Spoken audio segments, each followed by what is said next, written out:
Hər vaxtınız xeyir olsun. Bildiyiniz kimi bu günlərin biz Qarabağımızın zəfər çalmasında canından qanından keçmiş şəhid Allahverdiyev Kənan Mərdanoğlu'nun evindəyik.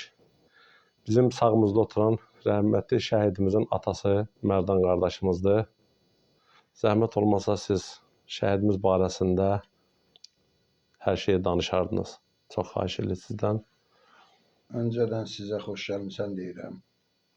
Gələn ayaqlarınız var olsun, sağ olun. Belə şəhid ailələrini diqqət mərkəzində saxladığınız üçün çox sağ olun.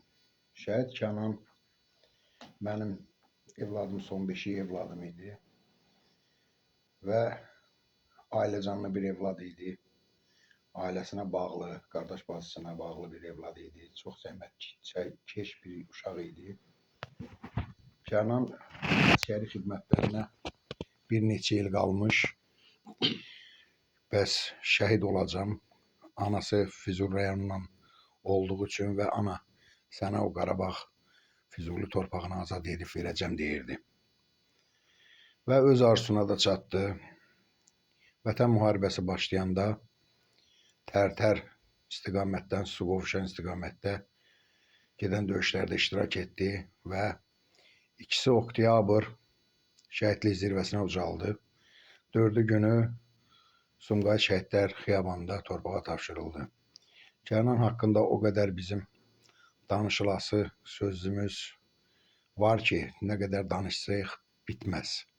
Hər bir şəhidimiz haqqında o qədər çox danışılası sözlərimiz var ki, Allah ruhlarını şad eləsin, məqamları uca olsun. Cəmi şəhidlərimizin, Allah qazilərimizə də şəfa versin. Amin. Onların da haqqını danmaq olmaz. Onlar da şəhidlərimizin yarısıdır. Allah hər birinin məqamını uca eləsin şəhidlərimizin. Qazilərimizə də Allah şəfa versin. Çox sağ olun ki, bugünkü gündə də bizim ürəyimizə su səpdiniz və bizim evdə də çəkiliş etdiniz. Var olasınız hər biriniz. Sağ olun. Diqqətinizə görə. Biz bildiyimizə görə siz özünüz də Mərdan müəllim 1-ci Qarabağ döyüşlərinin veteranısınız. Bəli. O barədə də biraz bizə məlumat verərdiniz. 1991-ci ildə mən Rusiya vilayətinə hərbi xidmətə getmişəm və oradan geri dönüş edəndən sonra Ağdaş rayon hərbi komissarlığında könüllü olaraq ərizə yazdım və Qarabağı müdafiəsinə qoşulmaq üçün ərizə yazdım ki, mən gedirəm ora döyüşə. Və qəbul etdilər və getdim Qarabağ döyüşlərində iştirak etdim. Döyüşdüm 93-cü il avqust ayının 20-ci gündə Füzuli işğal olunan vaxtda mən özüm də yaralandım. Bir neçə yoldaşdan BMP sürücüsü idim və 3 yoldaş üçümüz də yaralandıq.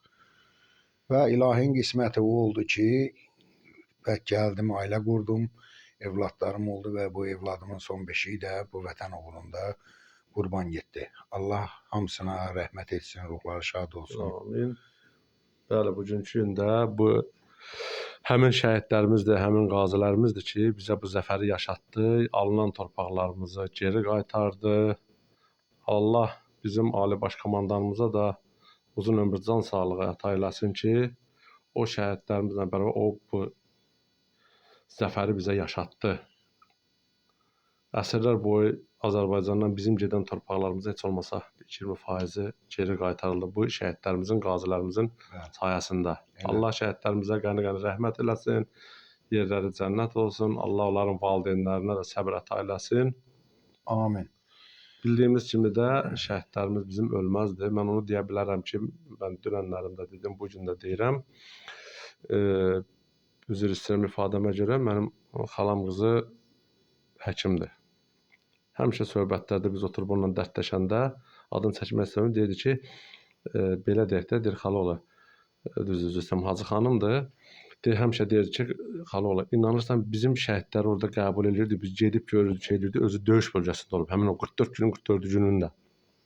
Deyirdi, şəhid olanda biz şəhidlərimizin üzünü açıb görürdük, hamısının üzündə deyir, təbəssüm var idi, hamısından deyir, cənnət qoxusunu iyi gəlirdi.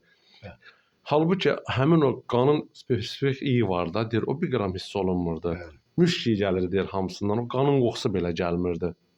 Nə xoş bizə ki, biz belə millətik. Nə xoş o oğlanlara, Allah onlara qəni-qəni şəhidlərimizə rəhmət eləsin. Onlar bizə bu zəfəri yaşatdılar.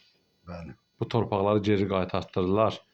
Bizim başımızı uca elədilər. bəli, bəli. Allah sizin kimi valideynlərin də canını sağ eləsin. Çox sağ olun. Allah sizlərə uzun ömür, can sağlığı əta eləsin ki, sizin belə Azərbaycanımızda belə övladları, belə atalarımız var, belə valideynlər var. Çox sağ olun, var olun. Həqiqətən də gözəl mövzuya toxundunuz bu yerdə. Həqiqətən də müharibə, vətən müharibəsi başlayanda deməli böyükdən kiçiyə hər bir kəsin əməyi oldu. Hətta bir körpə uşağın ata qucağında Azərbaycan, Azərbaycan deyib bayrağı yellədiyin də şahidi olduq. Onlar da əsgərlərimizə, döyüşçülərimizə çox qürur verdi. Allah hər birinin canını sağ eləsin.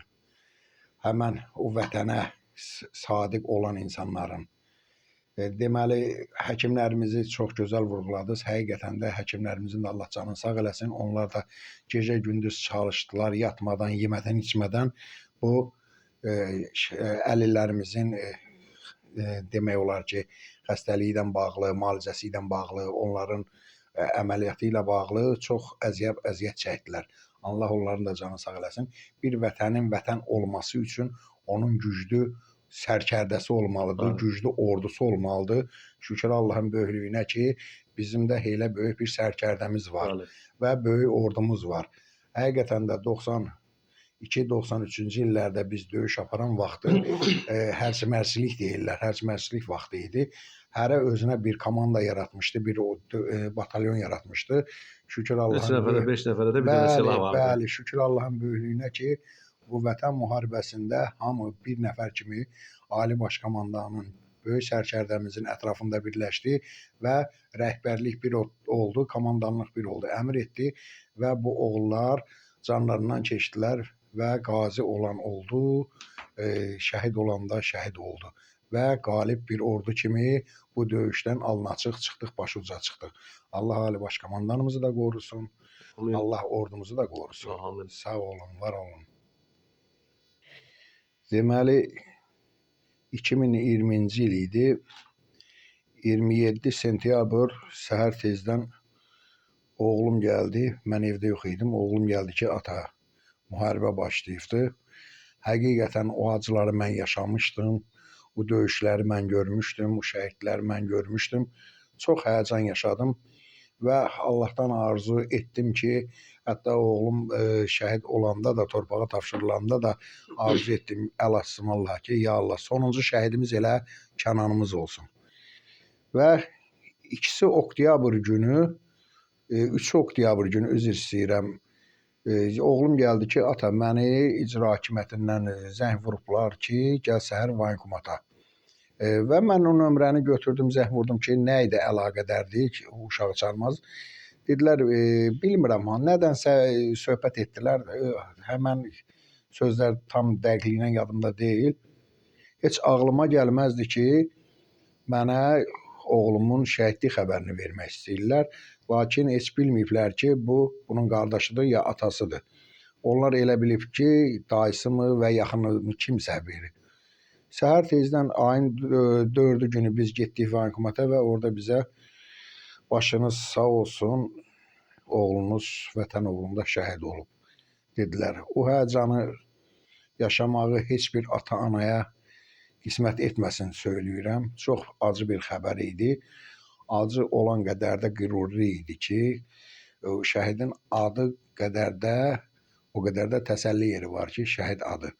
Allah hər birinin ruhlarını şad eləsin. 30-cu günü bizlə danışdı. Az bir şəkildə danışdı. Çox nigaran idik biz. 30 gün danışdı qısa formada. Video zəngi idi onun. Son zəngi idi.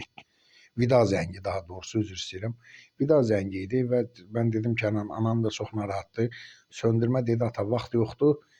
Və çöldə idim, gəlib telefonu anasına çatdırınca bir kəlmə, ana, narahat olmay, hər şey yaxşıdır, dedi.